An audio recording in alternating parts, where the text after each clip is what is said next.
వెనజువేలా అధ్యక్షుడు మదురోను యుఎస్ సైన్యం అరెస్టు చేసింది. మదురోతో పాటు ఆయన భార్యను కూడా అరెస్టు చేసి కస్టడీలోకి తీసుకుంది. ఇద్దరిని న్యూయార్క్ తరలించారు. అక్కడి నుంచి హెలికాప్టర్లో మాన్హాటన్లోని డ్రగ్ ఎన్ఫోర్స్మెంట్ అడ్మినిస్ట్రేషన్ కు తరలించారు. ఫార్మాలిటీస్ పూర్తయిన తర్వాత బ్రూక్లిన్లోని మెట్రోపాలిటన్ డిటెన్షన్ సెంటర్ కు తరలిస్తారు. మదురో దంపతులపై నార్కో టెర్రరిజం అభియోగాలు మోపింది అమెరికా. ఈ కేసు విచారణ వచ్చే వారం జరగనుంది. మదురో కస్టడీలో ఉన్నటువంటి ఫోటోను షేర్ చేశారు ట్రంప్.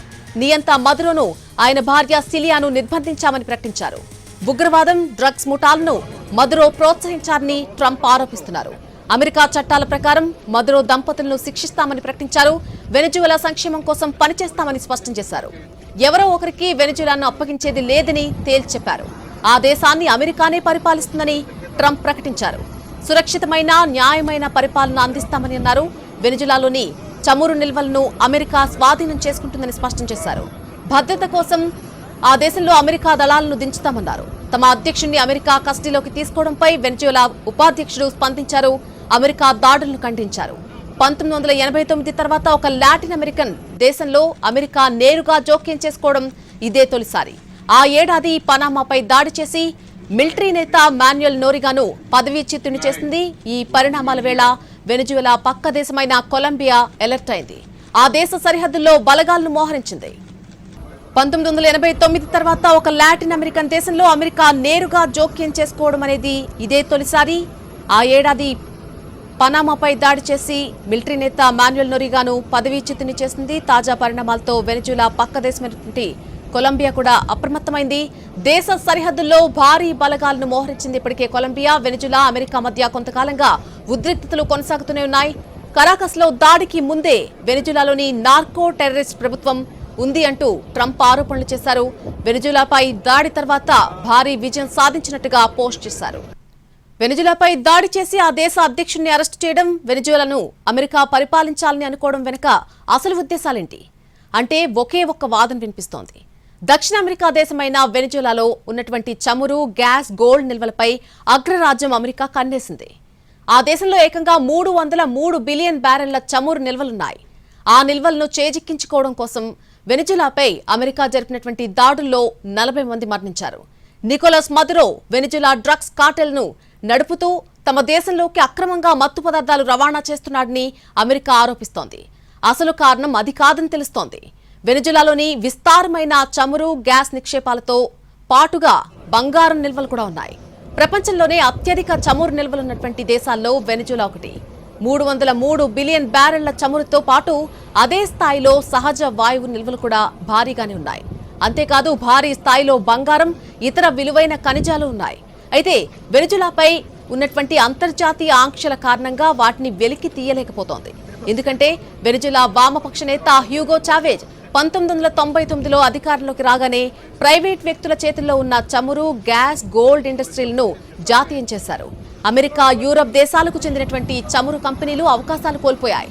దీంతో ఆగ్రహించిన అమెరికా వెనజువేలాపై కఠిన ఆంక్షలు విధించింది. 2.5 దశాబ్దాలుగా రెండు దేశాల మధ్య వైరం ముదురుతూ వచ్చింది. ట్రంప్ రెండోసారి అమెరికా అధ్యక్షుడయ్యాక వెనజువేలాతో వైరం మరింత తీవ్రతరమైంది. ఈ క్రమంలోనే మదురోను గద్దెదించడమే ట్రంప్ లక్ష్యంగా పెట్టుకున్నారు. మదురోని అధికారం నుంచి దించడమే కాకుండా వెనజువేలాను అమెరికానే పరిపాలిస్తుంది అంటూ ట్రంప్ స్పష్టం చేయడం వెనుక ఉద్దేశం కూడా ఇదే కనిపిస్తోంది. వెనజువేలా వనరులను కొల్లగొట్టేందుకే కరాకస్ సిటీపై దాడులు చేయించారు ట్రంప్. వెనజువేలా జాతీయం చేసిన తమ చమురు కంపెనీలను తిరిగి తీసుకుంటామని అమెరికా ఉపాధ్యక్షుడు వాన్స్ ప్రకటించడం వెనుక ఉద్దేశం కూడా ఏంటో స్పష్టమవుతూనే ఉంది. చమురు నిల్వలు, బంగారు నిక్షేపాల కోసం వెనజువేలాపై అమెరికా దాడులు చేయడాన్ని, మదురోని అరెస్ట్ చేయడాన్ని పలు దేశాలు ఖండిస్తున్నాయి. అమెరికా చర్యను కమ్యూనిస్టు పార్టీలు ఖండించాయి. భారత్లోని సిపిఐ, సిపిఎం పార్టీలు కూడా ఈ దాడులను ఖండించాయి. వెనజువేలాపై దాడి చేసి ఆ దేశ అధ్యక్షుడిని అరెస్టు చేయడం, ఆ దేశం అమెరికాని పరిపాలించాలనుకోవడం వెనుక అసలు ఉద్దేశాలు ఏంటి అనేటువంటి ప్రశ్న ఉత్పన్నమవుతోంది. అంటే ఒకే ఒక్క వాదన దానికి గట్టిగా వినిపిస్తోంది. దక్షిణ అమెరికా దేశమైనటువంటి వెనజువేలాలో ఉన్నటువంటి చమురు, గ్యాస్, గోల్డ్ నిల్వలపై అగ్రరాజ్యం అమెరికా కన్నేసింది. వెనజువేలాలోని ఏకంగా 303 బిలియన్ బ్యారెళ్ల చమురు నిల్వలున్నాయి. ఆ నిల్వలను చేజిక్కించుకోవడం కోసం వెనజువేలాపై అమెరికా జరిపినటువంటి దాడుల్లో 40 మంది మరణించారు. నికోలస్ మదురో ఆ దేశ డ్రగ్స్ కార్టెల్స్ నడుపుతూ తమ దేశంలోకి అక్రమంగా మత్తు పదార్థాలు రవాణా చేస్తున్నాడని అమెరికా ఆరోపిస్తోంది. అసలు కారణం అది కాదని కూడా మరొక వైపు ఇంకొక వాదన వినిపిస్తోంది. వెనిజులాలోని విస్తారమైన చమురు గ్యాస్ నిక్షేపాలతో పాటు బంగారం నిల్వలు కూడా ఉన్నాయి. ప్రపంచంలోనే అత్యధిక చమురు నిల్వలు ఉన్నటువంటి దేశాల్లో వెనిజులా ఒకటి. 303 బిలియన్ బ్యారెళ్ల చమురుతో పాటు అదే స్థాయిలో సహజ వాయువు నిల్వలు కూడా ఉన్నాయి. అంతేకాదు భారీ స్థాయిలో బంగారం, ఇతర విలువైనటువంటి ఖనిజాలు ఉన్నాయి. అయితే వెనిజులాపై ఉన్నటువంటి అంతర్జాతీయ ఆంక్షల కారణంగా వాటిని వెలికి తీయలేకపోతోంది.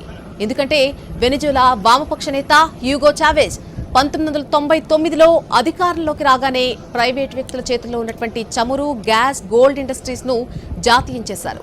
అమెరికా, యూరోప్ దేశాలకు చెందినటువంటి చమురు కంపెనీలు అవకాశాలు కోల్పోయాయి. దీంతో ఆగ్రహించిన అమెరికా వెనిజులాపై కఠిన ఆంక్షలు విధించింది. 2.5 దశాబ్దాలుగా రెండు దేశాల మధ్య వైరం ముదురుతూ వచ్చింది.